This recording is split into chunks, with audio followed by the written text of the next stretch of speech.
Aujourd'hui, nous allons faire un petit test de français. Je vais vous proposer 10 mots français et si vous êtes capable de les prononcer correctement, on peut dire que vous avez un niveau A2 en français, du moins au niveau de la prononciation. A2, c'est déjà pas mal du tout. Ça correspond à environ 2 ans de français. Vous êtes prêts? N'oubliez pas que vous pouvez vous abonner à cette chaîne pour recevoir du matériel pour apprendre le français. On commence. Voici mon premier mot. Essayez de le prononcer. Très bien. Donc ce mot se prononce ainsi. Une horloge. Une horloge.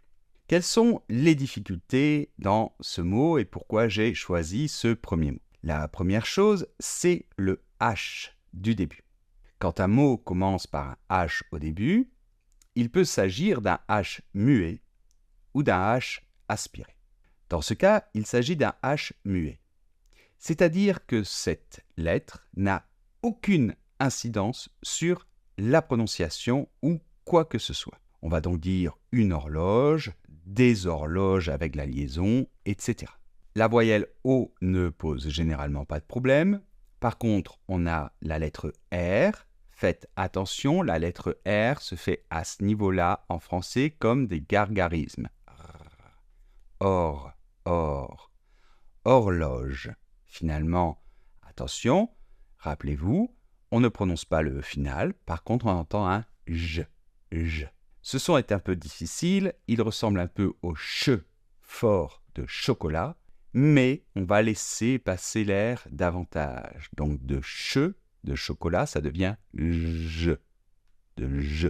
Je répète, une horloge, pour évidemment avoir l'heure. Exemple, l'horloge du salon sonne chaque heure.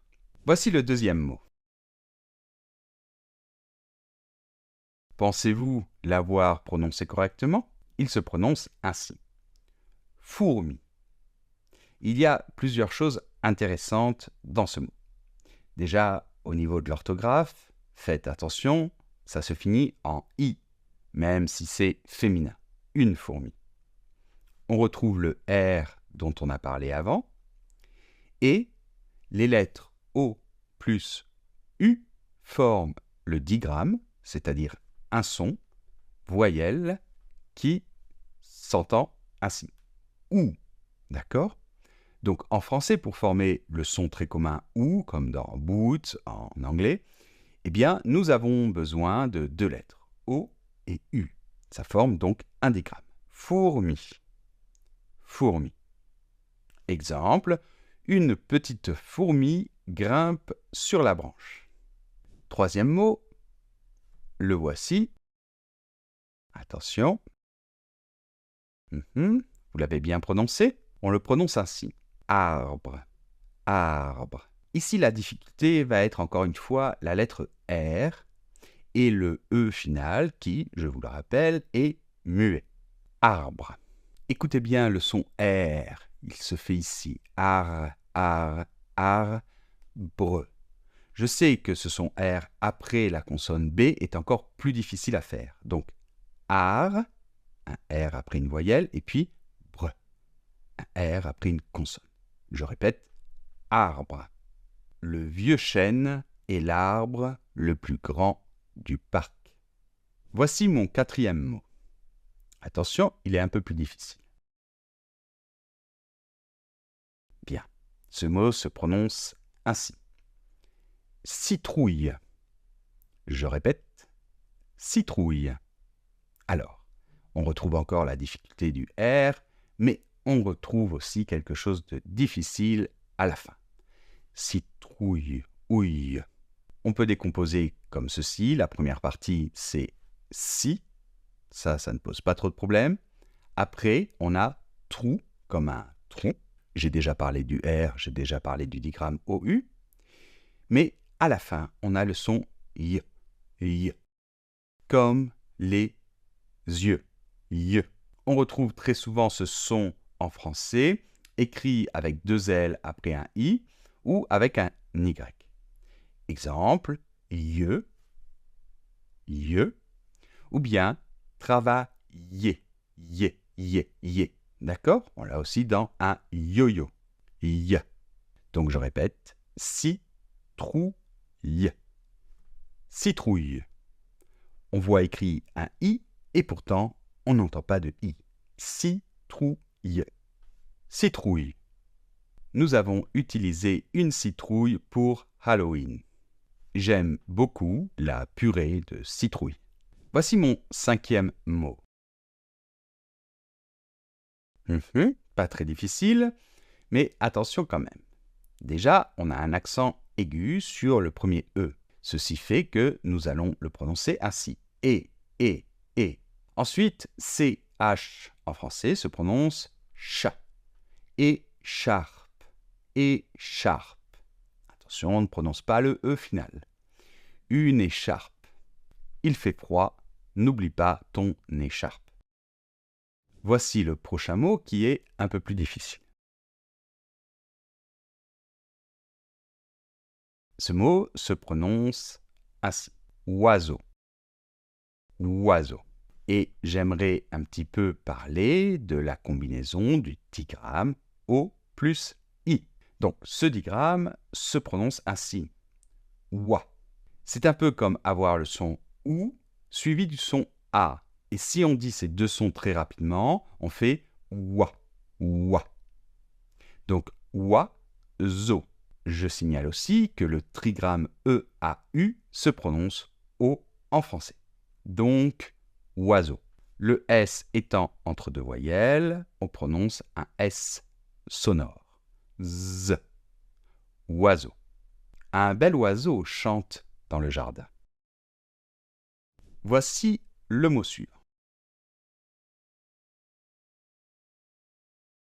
Vous l'avez prononcé correctement, j'espère, puisqu'on a travaillé déjà ces sons juste avant, notamment le son R.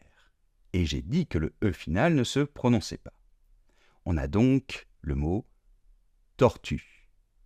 Tortue. Le nouveau son que j'aimerais travailler avec ce nouveau mot, c'est donc le son U que l'on n'a pas vu avant.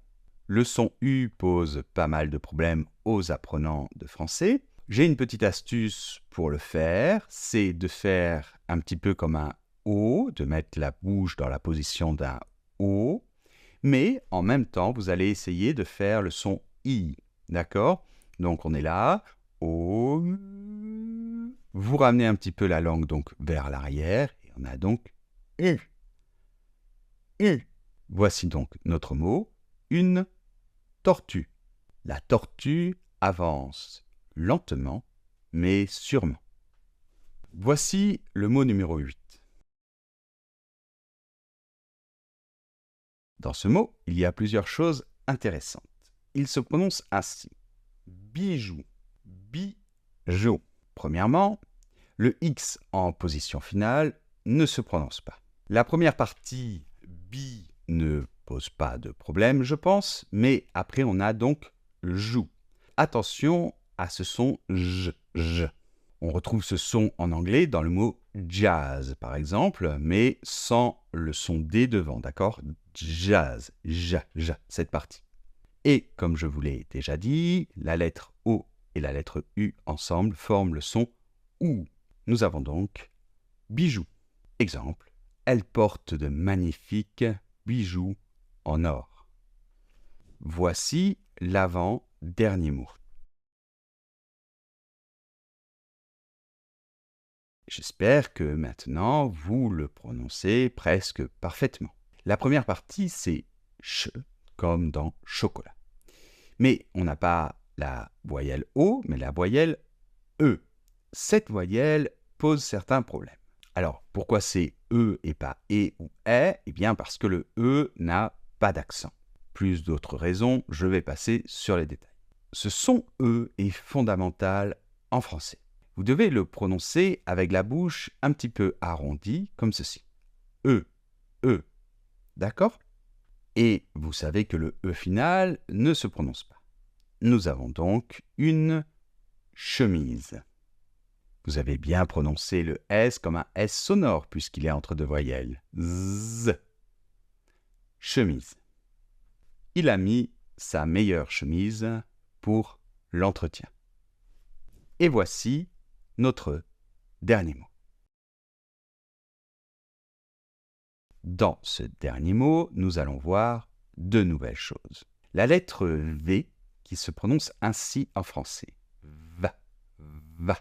La bouche commence en position presque fermée et s'ouvre. Va, va.